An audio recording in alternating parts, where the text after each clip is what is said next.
हरियाणा में विधानसभा चुनावों को लेकर राजनीति गर्म हो चुकी है, लेकिन वहीं पर यदि बात की जाए तो अब कलाकार भी अपना अपना दल छोड़कर दूसरे दलों की ओर रुख करने लगे हैं। खासतौर पर यदि बात की जाए तो बीजेपी के स्टार कैंपेनर जो गाने गाते थे, जिन्होंने 200 के करीब गाने भारतीय जनता पार्टी के लिए गाए, और यही कारण था कि मोदी आएंगे डंके की चोट पर काफ़ी ज़्यादा पॉपुलर भी हुआ था, वो थे रॉकी मित्तल। इस समय हमारे साथ रॉकी मित्तल हैं, क्योंकि रॉकी मित्तल ने भारतीय जनता पार्टी को छोड़कर अब कांग्रेस की स्टेज के ऊपर कांग्रेस का दामन थाम लिया है। फिलहाल हमारे साथ रॉकी मित्तल हैं। मित्तल साहब, क्या बात हुई कि मोदी आएंगे डंके की चोट पे और अब राहुल मुझे माफ़ करना? मैंने 200 गीत गाए बीजेपी के लिए, उन्होंने जेल में डालने का काम किया। जिसके खिलाफ गाए आज वो मेरा स्वागत करते हैं। भाई, जो मान सम्मान करेगा मैं उसके साथ हूँ। और राहुल गांधी जी के खिलाफ, उनके परिवार के खिलाफ काफ़ी अभद्र टिप्पणियाँ मैंने की, उसके लिए मैंने फिर गाना गाया, मुझे माफ़ करना राहुल मेरे भाई, भाजपा को छोड़कर राहुल भाई तुम पे आस लगाई, नफरत फैलाई हमने तूने मिटाई, मुझे माफ़ करना राहुल मेरे भाई।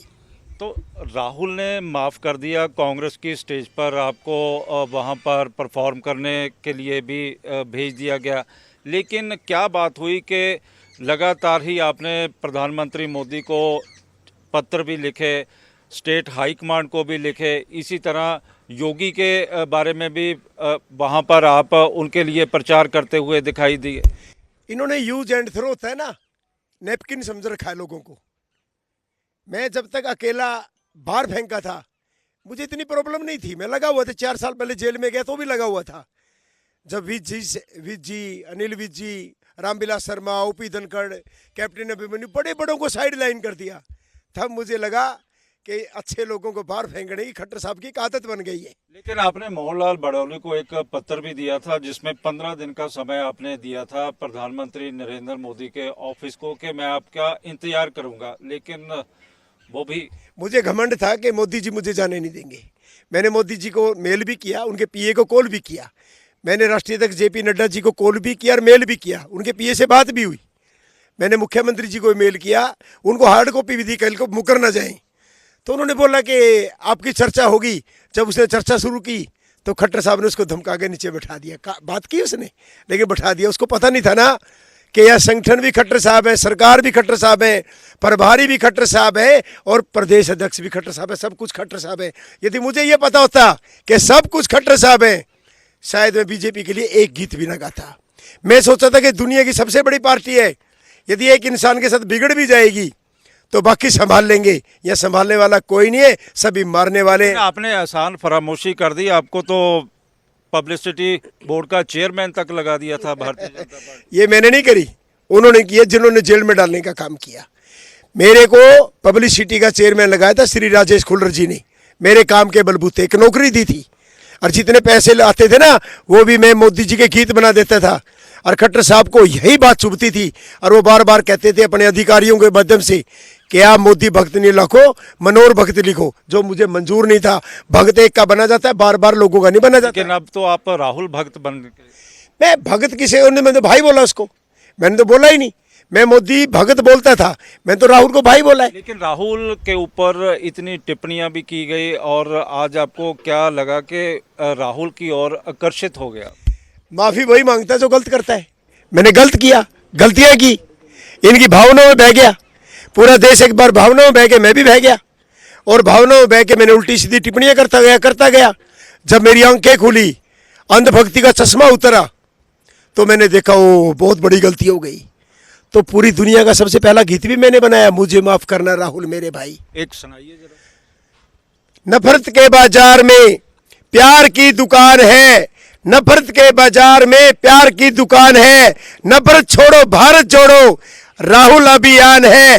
अंधाता अंधभक्ति में ठोकर मैंने खाई, मुझे माफ करना राहुल मेरे भाई। और जितने अंधभक्त हैं भाई, आप भी ठोकर मत खाना, अपना अंधभक्ति का चश्मा उतार के विकास के चश्मे से एक बार देखिए, आपको इंडिया की असली तस्वीर फिर नजर आएगी। हरियाणा में चुनाव शुरू हो रहा है और अभी आप दीपेंद्र हुड्डा की स्टेज पर भी परफॉर्म करते हुए दिखाई दिए और कांग्रेस को सबसे पहले कौन सा गाना आपने लॉन्च कर दिया? मैंने भूपेंद्र हुड्डा जी का भी गाना गाया, कौन सा? सबको धूल चिटा हुड्डा आएंगे डंके की चोट पे। फिर मैंने राहुल जी का गीत गाया, मैंने रणदीप सिंह सुरजेवाला का भी गीत गाया, क्योंकि मैंने हाथ का साथ दिया है। और दीपेंद्र हुड्डा जी मेरे अच्छे मित्र हैं, रणदीप सिंह सुरजेवाला मेरे अच्छे मित्र हैं, चंद्रमोहन जी भी अच्छे मित्र हैं, उदयभान जी जो प्रदेश अध्यक्ष अच्छे मित्र हैं। बीजेपी से ज़्यादा मेरे कांग्रेस में अच्छे मित्र हैं। तो कांग्रेस से इतनी दूरी बना ली थी, लेकिन अब फिर आप भी कांग्रेसी हो? मेरे माँ बाप तो मेरे को पहले समझाते थे, ये बीजेपी वाले हैं तुम्हें लटका देंगे, कुछ नहीं देंगे, क्योंकि वो बाप दादा तो शुरू से ही कांग्रेसी थे। लेकिन मैंने नहीं माना, मैंने नहीं बोला, मैं क्या बोला जी ये देश चमकाएंगे। और जब ऐसे भी मोदी जी को जब जरूरत थी ना देश को, मोदी जी की, उनके लिए काम किया। जब योगी जी की जरूरत थी यूपी में, मैंने उनके काम किया। आज सच में हरियाणा में कांग्रेस की जरूरत है, इसलिए मैं कांग्रेस का काम कर रहा हूँ। राहुल गांधी के बारे में क्या आप सोचते हो? भाई देखो, ऐसा ऐसा बीजेपी वालों ने उसको तपा के वो खरा सोना बना दिया। 24 कैरेट गोल्ड होता है ना, वो बना दिया। शुरू में मुझे भी लगा था जब मैं गाने गाता था, जब उन्होंने यात्रा निकाली, भारत जोड़ो यात्रा, वो एकदम निखर के आई, क्योंकि वो जमीन से जुड़ गई। फिर मैंने उसको संसद में बोलते देखा, सच में मुझे पे रहा नहीं गया और मुझे एहसास हुआ आई एम रॉन्ग, मैं गलत हूँ, और इसीलिए मैंने माफ़ी मांगी। तो अब फ्यूचर प्लान क्या है? हुड्डा साहब का एक जो गाना आपने गाया था, जरा गा के सुनाइए। मैंने उनका एक लाइन लिखी। मैं बचपन में बड़ा फैन होता था धर्मेंद्र जी का, अपने हीरो का।